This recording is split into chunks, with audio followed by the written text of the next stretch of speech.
Water. We take it for granted. It's readily available.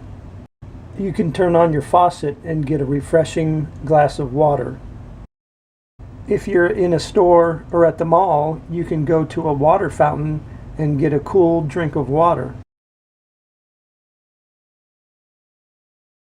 You can go to your local grocery store and buy all the water you need for yourself and your family. What will you do if you and or your family has to bug out of your house? How will you carry the water? How will you provide more water for your family? You must have water to stay hydrated, and you must have water to survive. There are generally 3 rules to remember when you're in a survival situation. You can live for 3 hours without shelter in extreme conditions. You can live for 3 weeks without food. And you can live for 3 days without water. The average adult needs at least 1 liter of water per day for proper hydration. And what you see before you are 2 bottles of Nestle Pure Life water. They're 16.9 ounces, which is 500 milliliters, and those 2 bottles equal 1,000 milliliters and just a little bit shorter than 34 ounces, which the 500 milliliters equals 1 liter of water, which is for 1 adult would need per day in a bug out bag situation or a bug out situation. And since we're talking 3 days, then we would add these 2 more bottles and then 2 more bottles again, and that would be a ration for 1 person. That would be 3 liters of water for 72 hours. The amount of water consumed may differ between each person depending on age and the weight of the person. Thirst is usually the first symptom of dehydration. Others include dizziness and headache. Other more severe symptoms can include dark urine and lightheadedness. Dehydration can happen very fast, and the effects often lead to poor decision making and also could include injury. Proper hydration is a must in every bug out situation. And there's different situations that can happen. 3 liters might not be enough, so you might want to consider the area you live in and what's around you, where you might want to carry even more water per person. Depending on conditioning of a person, certain weather climates increase the amount of water a person needs to survive. You'll consume more water if your journey is especially rigorous. Personal hygiene can also tap into your water supply. The water you carry in your bug out bag will be a large percentage of the overall weight in your bug out bag. But there is an upside to that. Once you start using the water and the water is decreased in the amount that you're carrying, then of course the weight will go down. So I'm just using these water bottles as a prop.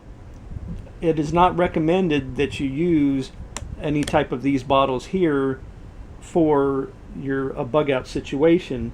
A good water container is invaluable. Your choice in water containers is very important.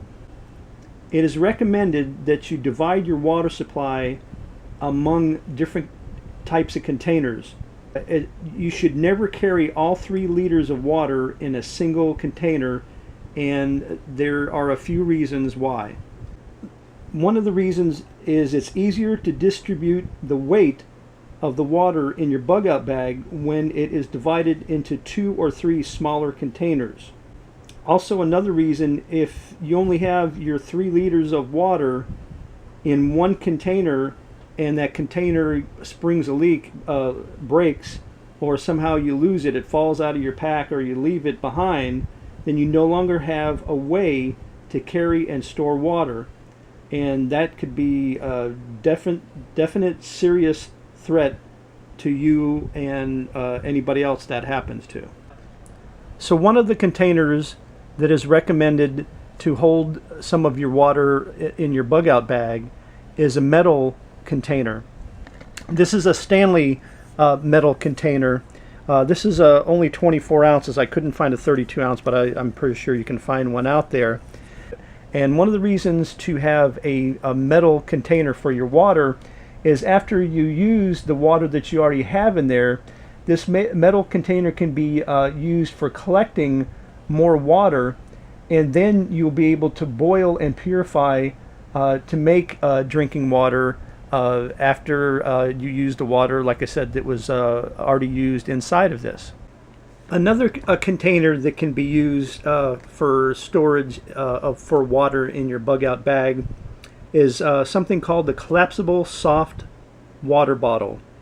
There are pluses and minuses of using one of these collapsible soft water bottles. One of the big pluses is if you're packing a collapsible soft container, allows you to reduce bulk as water is used. So it's nice once it's full, you know, it's at its largest, and then once you start drinking this water, then the container gets smaller, thus making more room in your pack and also reducing the weight. And it's recommended, if you do use one of these containers, that you use this container first. And one of the other pluses is once this is empty, it will take up hardly any room, as you can see in the picture with the person in its hand. That's empty. Look how small it is, and it weighs next to nothing after it is empty. And one of the negatives for this type of container is they're not as durable as of course the metal water bottle and then another container that I'm going to talk about. So I could understand if somebody did not use this and went with something else, or two containers of the same that we'll be talking about here in the video. The particular bottle that you see there is made by a company called Platypus, which is very popular. The prices that I found on their bottles online usually run between $7 and $10 depending on the size, which is not too bad of a price. And another type bottle that is recommended for a storage of water in your bug out bags is a 32 ounce wide mouth hard bottle. Now the particular bottles that you see there are made by a company that's called, I believe it's called Nalgene. And it's recommended, these bottles are durable and crush resistant, which is very good to have in your bug out bag. And the bottles that you see there are the wide mouth version. It's recommended to get a wide mouth version because of course they're much easier to fill. It's even recommended that the wide mouth version, since they have a larger top, can double as if you wanted to use it to eat something out of too as well.